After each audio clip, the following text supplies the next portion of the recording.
प्रिय भक्तों, ज्येष्ठ मास शुक्ल पक्ष की निर्जला एकादशी का महात्म सुनिए। युधिष्ठिर ने कहा, जनार्दन, अपरा का सारा महात्म मैंने सुन लिया। अब ज्येष्ठ के शुक्ल पक्ष की जो एकादशी है उसका वर्णन कीजिए। भगवान श्री कृष्ण बोले, राजन, इसका वर्णन परम धर्मात्मा सत्यवती नंदन व्यास जी करेंगे, क्योंकि ये संपूर्ण शास्त्रों के तत्वज्ञ और वेदांगों के पारंगत विद्वान है। तब वेद व्यास जी कहने लगे, दोनों ही पक्षों की एकादशियों को भोजन न करें। द्वादशी को स्नान आदि से पवित्र हो फूलों के भगवान केशव की पूजा करके नित्य कर्म समाप्त होने के पश्चात पहले ब्राह्मणों को भोजन देकर अंत में स्वयं भोजन करें। राजन, जन का शौच और मरना शौच में भी एकादशी का भोजन नहीं करना चाहिए। यह सुनकर भीमसेन बोले, परम बुद्धिमान पितामह, मेरी उत्तम बात सुनिए। राजा युधिष्ठिर, माता कुंती, द्रौपदी, अर्जुन, नकुल और सहदेव ये एकादशी को कभी भोजन नहीं करते तथा मुझसे भी हमेशा यही कहते हैं कि भीमसेन, तुम भी एकादशी को न खाया करो। किंतु मैं इन लोगों से यही कह दिया करता हूँ कि मुझसे भूख नहीं सही जाएगी। भीमसेन की बात सुनकर व्यास जी ने कहा, यह तुम्हें स्वर्ग की प्राप्ति अभीष्ट है और नरक को दूषित समझते हो तो दोनों पक्षों की एकादशी को भोजन न करना। भीमसेन बोले, बुद्धिमान पितामह, मैं आपके सामने सच्ची बात कहता हूँ। एक बार भोजन करके भी मुझसे व्रत नहीं किया जा सकता, फिर उपवास करके तो मैं रह ही नहीं सकता। मेरे उदर में व्रक नामक अग्नि सदा प्रज्वलित रहती है, अतः जब मैं बहुत अधिक खाता हूँ तभी वह शांत होती है। इसलिए महामुनि, मैं वर्ष भर में केवल एक ही उपवास कर सकता हूँ जिससे स्वर्ग की प्राप्ति सुलभ हो तथा जिसके करने से मैं कल्याण का भागी हो सकूँ। ऐसा कोई एक व्रत निश्चय करके बताइए, मैं उसका यथोचित रूप से पालन करूँगा। व्यास जी ने कहा, भीम, ज्येष्ठ मास में सूर्य वृष राशि पर हों या मिथुन राशि पर, शुक्ल पक्ष में जो एकादशी हो उसका यत्न पूर्वक निर्जल व्रत करो।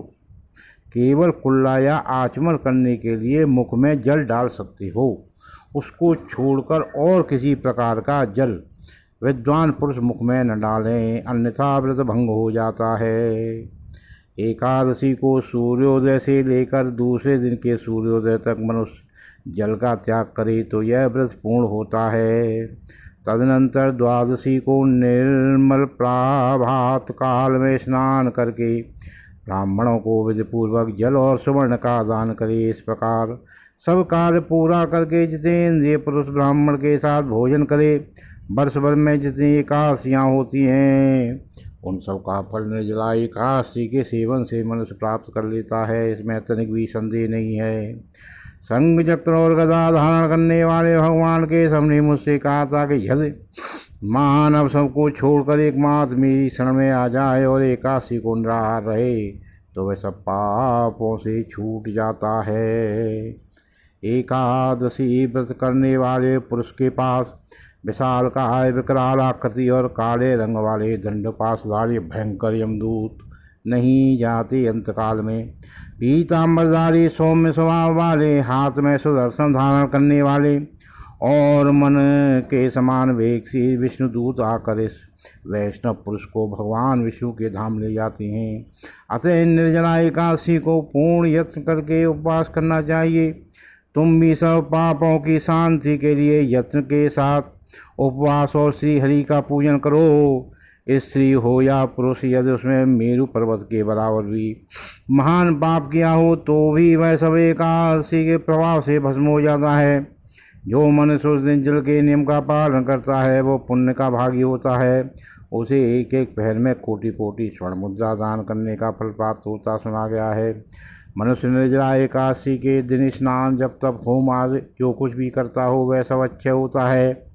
यह भगवान श्री कृष्ण का कथन है। निर्जला एकादशी को विधिपूर्वक उत्तम रीति से उपवास करके मानव वैष्णव पद को प्राप्त कर लेता है। जो मनुष्य एकादशी के दिन अन्न खाता है वह पाप भोजन करता है, इस लोक में वह चांडाल के समान हो मरने पर दुर्गति को प्राप्त होता है। जो ज्येष्ठ के शुक्ल पक्षी एकादशी को उपवास करके दान देंगे वे परम पद को प्राप्त होंगे।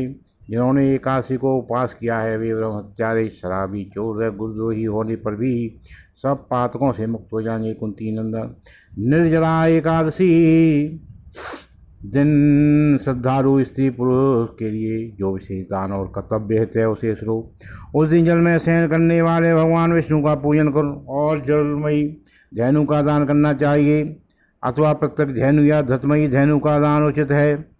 पर्याप्त दक्षिणा और भांत भांत के मिष्ठानों द्वारा यजभोग ब्राह्मण को संतुष्ट करना चाहिए। ऐसा करने से ब्राह्मण अवश्य संतुष्ट होते हैं और उनके संतुष्ट होने पर श्री हरि मोक्ष प्रदान करते हैं।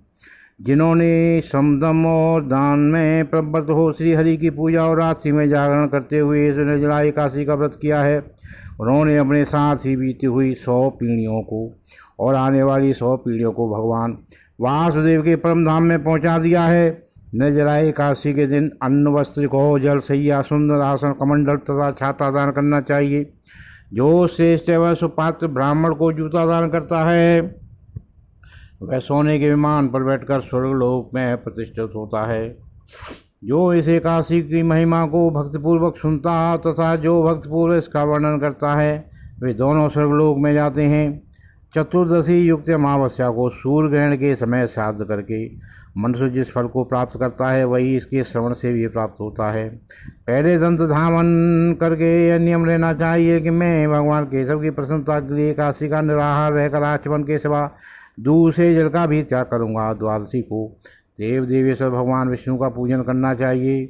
गंध, धूप, पुष्प और सुंदर वस्त्र के विधिपूर्वक पूजन करके जल का खड़ा संकल्प करते हुए निम्नलिखित मंत्र का उच्चारण करना चाहिए। संसार सागर से तारने वाले देवदेव ऋषि के से जल के घड़े का दान करने से आप मुझे परम गति की प्राप्ति कराइए। भीमसेन ज्येष्ठ मास में शुक्ल पक्षी की जो सब एकादशी होती है उसका निर्जल व्रत करना चाहिए तथा उस दिन शेष ब्राह्मणों को शक्कर के साथ जल के घड़े दान करने चाहिए। ऐसा करने से मनुष्य भगवान विष्णु के समीप पहुंचकर आनंद का अनुभव करता है। तत्पश्चात द्वादशी को ब्राह्मण भोजन कराने के बाद स्वयं भोजन करे। जो इस प्रकार पूर्ण रूप से पाप नाशनी एकादशी का व्रत करता है वह सब पापों से मुक्त हो अनायास ही परम पद को प्राप्त होता है। यह सुनकर भीमसेन ने भी इस शुभ एकादशी का व्रत आरंभ कर दिया। तब से इस लोक में पांडव द्वादशी के नाम से विख्यात हुई।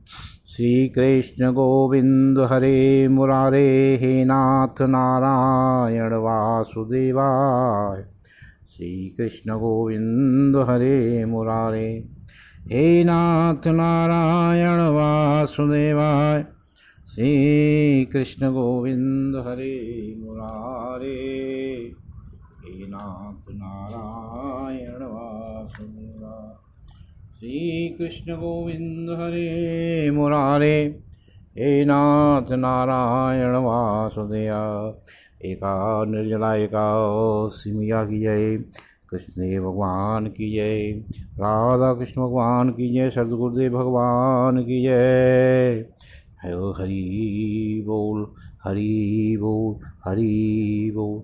हरि शरणम, हरि शरणम, हरि शरणम।